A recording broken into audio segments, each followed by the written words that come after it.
السلام علیکم ورحمۃ اللہ وبرکاتہ۔ نحمدہ ونصلی علی رسولہ الکریم۔ اعوذ باللہ من الشیطان الرجیم، بسم اللہ الرحمن الرحیم۔ سامعین ناظرین، سیدنا امام حسن بصری رحمہ اللہ تعالی، ان کے بعد تین شخص آتے ہیں۔ آ کر تینوں نے الگ الگ اپنی ضروریات اور اپنے سوال پیش کیے۔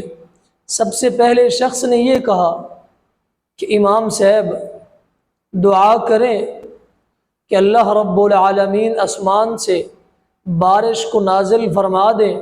قحط سالی ہے، جانور بھوکے اور پیاسے ہیں، بچے بھوکے اور پیاسے ہیں، سبزہ نہیں اگ رہا۔ آسمان سے اللہ تعالیٰ بارش نازل فرمائے اور یہ قحط سالی ختم ہو جائے۔ امام حسن بصری رحمہ اللہ تعالی فوراً اس شخص کو جواب دیتے ہیں، کہتے ہیں کہ جاؤ استغفار کرو۔ وہ چلا جاتا ہے۔ دوسرا شخص اٹھتا ہے، سوال کرتا ہے، پوچھتا ہے کہ امام صاحب دعا کریں اللہ رب العالمین نیک صالح اولاد عطا فرما دے، اولاد جیسی اللہ تعالی نعمت عطا فرما دے۔ تو امام صاحب نے وہی سیم جملہ دہرایا، فرماتے ہیں کہ جاؤ استغفار کرو۔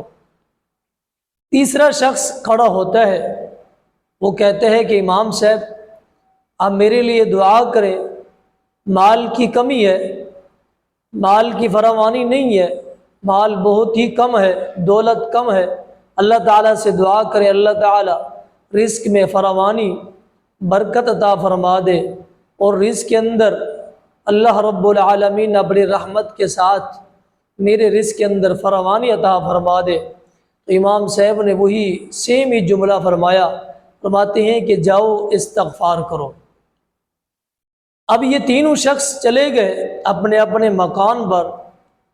پیچھے بیٹھنے والے لوگوں نے، دوستوں نے، ساتھیوں نے امام حسن بصری رحمہ اللہ تعالی سے پوچھا، سوال کیا کہ امام صاحب تینوں لوگ آ کر مختلف سوال کرتے ہیں اور دعا کا کہتے ہیں، آپ نے تینوں ہی کو ایک ہی جواب دیا ہے، جبکہ ان کے سوال مختلف تھے اور ان کی ضروریات مختلف تھی۔ آپ نے تینوں کو ایک ہی جملہ کہا ہے کہ جاؤ استغفار کرو۔ اس کی وجہ کیا ہے؟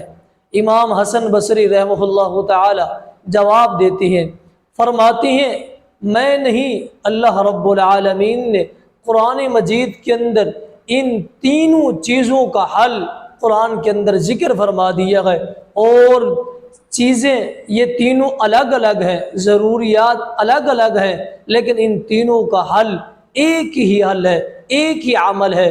وہ اس عمل کرنے کی وجہ سے اللہ تعالیٰ یہ تینوں مسائل حل فرما دیتے ہیں۔ اب جو دوست احباب اور جو شخص ناظرین یہ بیان دیکھ رہے ہیں یا سن رہے ہیں، اگر ان کے پاس ان چیزوں کی ضرورت ہے، اولاد کی ضرورت ہے، شادی شدہ ہے اور کافی عرصہ بیت چکا ہے، ادویات بھی لے چکے ہیں، علاج معالجہ بھی کروا چکے ہیں، یہ عمل کریں، یہ نسخہ آزمائیں اور اللہ رب العالمین کے قرآن سے یہ عمل کرنا شروع کریں، اللہ رب العالمین نیک صالح نرینہ اولاد عطا فرما دیں گے۔ مال کی کمی ہے، کئی ایک کاروبار کیے ہوئے ہیں اور کئی ایک پارٹنرشپ بھی موجود ہیں، لیکن اس کے باوجود بھی مال کے اندر اضافہ نہیں، مال میں کمی ہے، برکت نہیں ہے، فراوانی نہیں ہے۔ بہت زیادہ کاروبار ہے، کمانے والے بہت زیادہ ہیں، لیکن اس کے باوجود بھی مال کے اندر کمی ہے، فراوانی نہیں ہے۔ یہ نسخہ آزمائیں اور یہ عمل کریں، اللہ رب العالمین اس کمی سے بھی انسان کو نکال دیں گے۔ وہ دعا کون سی ہے، وہ نسخہ کون سا ہے، وہ عمل کون سا ہے، وہ کام کون سا ہے، وہ فعل کون سا ہے جو انسان کو کرنے کے لیے کہا گیا ہے؟ سب سے پہلے سورۃ النوح اور پارہ نمبر 29، ایک کم 30 پارہ نمبر ہے، اور اس کے اندر ایک سورۃ نوح ہے۔ اللہ رب العالمین نے فرمایا کہ فَقُلْتُ اسْتَغْفِرُوا رَبَّكُمْ إِنَّهُ كَانَ غَفَّارًا، لوگو استغفار کرو، اللہ رب العالمین غفار ہے، تمہاری توبہ کو قبول فرمانے والے ہیں۔ پھر ہوگا کیا؟ فَقُلْتُ اسْتَغْفِرُوا رَبَّكُمْ إِنَّهُ كَانَ غَفَّارًا وَيُرْسِلِ السَّمَاءَ عَلَيْكُمْ مِدْرَارًا، اللہ تعالیٰ آسمان سے بارش نازل فرما دیں گے۔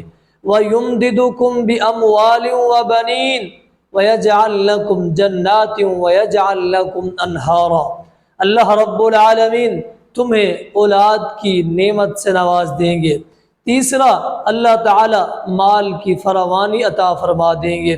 کام ایک ہی ہے، وہ کون سا ہے؟ فَقُلْتُ اسْتَغْفِرُوا رَبَّكُمْ إِنَّهُ كَانَ غَفَّارًا، اپنے گناہوں کے بوجھ سے اللہ رب العالمین کے آگے استغفار کرنا ہے، گناہوں سے توبہ کرنی ہے، گناہوں کی معافی مانگنی ہے، تنہائی کے اندر اپنے آنکھوں سے آنسوں کو بہا کے اللہ تعالیٰ کے خوف سے، اللہ تعالیٰ کے ڈر سے، اور اپنے جسم کو گناہوں سے پاک کر کے انسان اللہ تعالیٰ سے یہ دعا کرے تاکہ یہ بھاری بھرکم یہ گناہ جو میرے جسم کے اوپر میں نے لاڑ دیے رکھ دیے گئے، یہ کندھے گناہوں کا بوجھ نہیں اٹھا رہے، اور اللہ تعالیٰ سے یہ دعا کریں، اللہ تعالیٰ سے استغفار کریں، اللہ تعالیٰ آسمان سے رحمت کی بارش برسا دیں گے، ساری بیماریاں اور ساری ہی قحط سالیاں اللہ تعالیٰ ختم فرما دیں گے، اور اللہ تعالیٰ نیک صالح اولاد عطا فرما دیں گے، اور مال کے اندر فراوانی، مال کے اندر کشادگی، مال کے اندر اللہ تعالیٰ اپنی رحمت کو نازل فرما دیں گے۔ کام ایک ہی ہے، فَقُلْتُ اسْتَغْفِرُوا رَبَّكُمْ إِنَّهُ كَانَ غَفَّارًا۔ اس کے لیے بہترین اور عمدہ اور مجرب نسخہ ہے، وہ یہ ہے کہ یہ دعا کثرت کے ساتھ اس کو پڑھتے رہیں، اس دعا کو کثرت کے ساتھ پڑھتے رہیں۔ وہ دعا کون سی ہے؟ استغفر اللہ الذی لا الہ الا هو الحی القیوم واتوب الیہ، استغفر اللہ الذی لا الہ الا هو الحی القیوم واتوب الیہ۔ بہت آسان دعا ہے، اور اس دعا کے اندر اسم اعظم بھی ہے، اسم اعظم کے ساتھ جو بھی دعا کی جاتی ہے اللہ تعالیٰ دعا کو فوراً قبول فرماتے ہیں۔ اس دعا کو اپنی زبان کی غذا بنا لیں، چلتے پھرتے، سفر کرتے ہوئے، کاروبار کرتے ہوئے، کام کاج کرتے ہوئے، آپ کی زبان کے اوپر یہ جملے جاری رہیں، استغفر اللہ الذی لا الہ الا هو الحی القیوم واتوب الیہ۔ دنیا کائنات کے اندر جتنی بھی پریشانیاں کسی بھی قسم کی، اللہ تعالیٰ ساری کی ساری پریشانیاں اس دعا کی برکت سے حل فرما دیں گے۔ وما علینا الا البلاغ المبین۔